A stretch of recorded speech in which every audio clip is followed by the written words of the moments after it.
delegaron el premio socio fundador don Teodoro Antenoro Zoraga.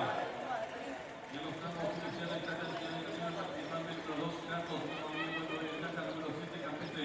Tercero se viene desempeñando participante número 1, Martín Real, cuarto direccionando el número 5, Tamalú.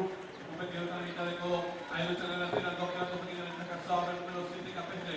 Tercero se desempeña número 1, Martín Real, cuarto direccionando el 5, Amalú. Los competidores de la primera carrera se apretan a hacer el ingreso a la recta final.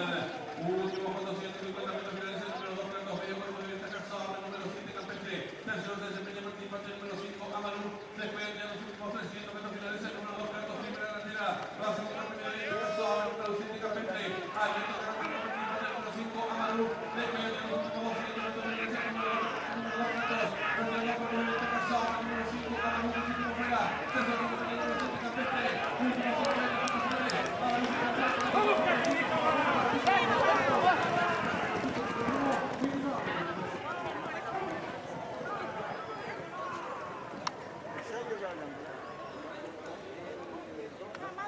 ¿De quién es?